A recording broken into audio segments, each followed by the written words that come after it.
Hi everyone, it's Ardith, and today I'm playing along with a challenge at Split Coast Stampers. The card I chose as my inspiration used patterned paper that appeared to have texture to it. I wanted to find a way to create that texture on my card where I used inlaid die cuts rather than patterned paper. I used similar deep, rich autumn colors and a similar sentiment as well. So I experimented before I started recording this for you, and I created a small panel of purple cardstock with the new Sangria ink as well as Queen for a Day. You can see the brush strokes and the mix of colors, and that's exactly what I was going for.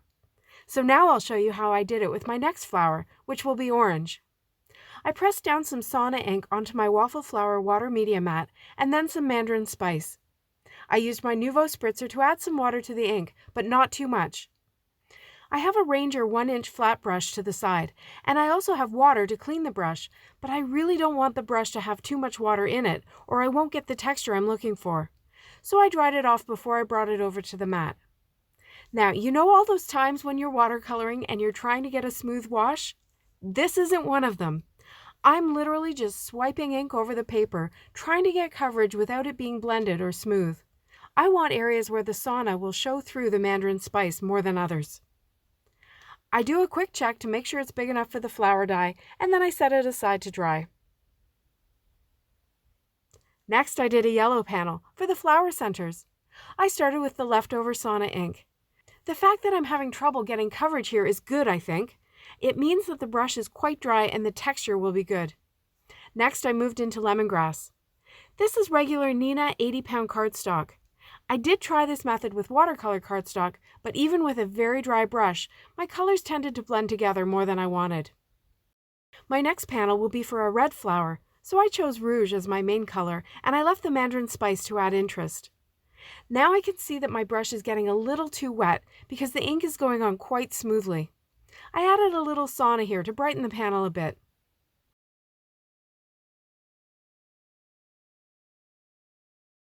And here's a quick look at all 4 of the panels, 3 for the flowers and 1 for the flower centers.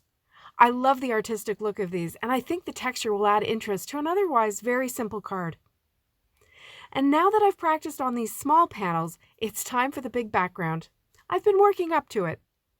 This time I'm using 4 colors: lemongrass, green tea, eucalyptus, and spruce. I'm hoping for lots of depth and interest. I also switched out my Ranger brush for this Nuvo brush.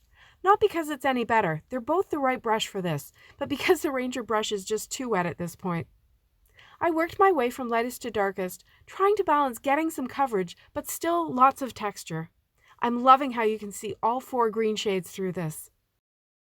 Now that brush was pretty dry, but this panel is still about as wet as you would want to get it. This cardstock is not really meant for water techniques, so you need to be careful. So while those are all drying, I'm going to cut out some bases for my flowers. I used the piece I die cut them from and a pencil to draw the shapes of the flowers, and then I simply cut them out with scissors, making sure I'm on the inside of the pencil line and not worrying too much about precision. And if it takes a minute to figure out which way they fit, that's okay too. Turns out I had flipped the panel with the cutouts, so they were backwards. It took me a while to figure it out, but I got there in the end. Nothing like making your own life difficult, right? And now on to the inlaying. I coated the base with adhesive and added the white outline die cut, and then I put the pieces in. These petal pieces are big and distinctive, so it's really easy to do it, and it takes no time at all to get the 3 flowers done.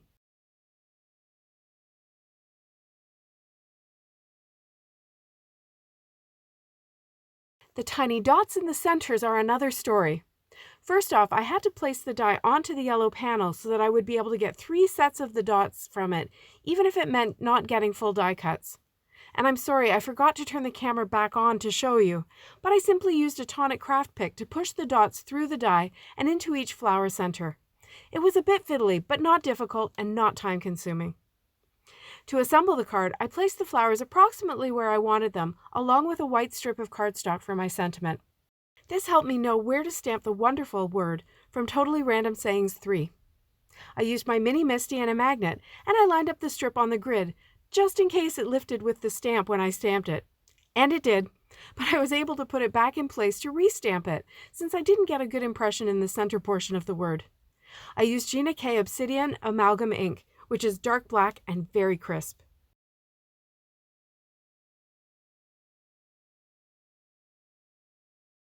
Next, I put glue on the back of the sentiment strip, and then I replaced the flower so I would know where to glue it down. I used the grid on my work surface to keep it straight.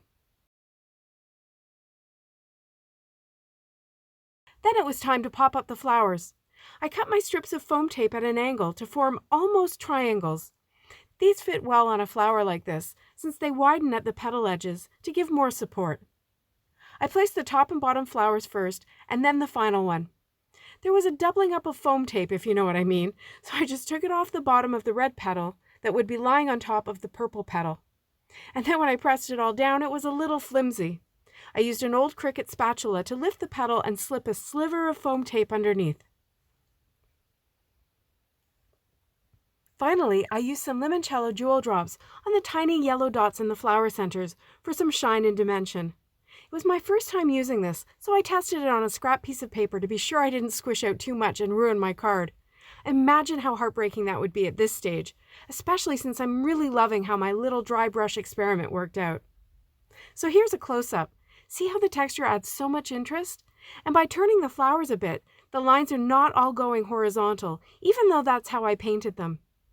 I think you're going to be seeing a lot more of this fun technique from me in the future, so consider yourself duly warned.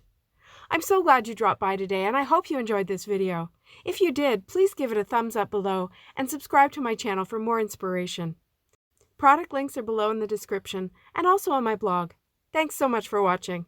See you next time.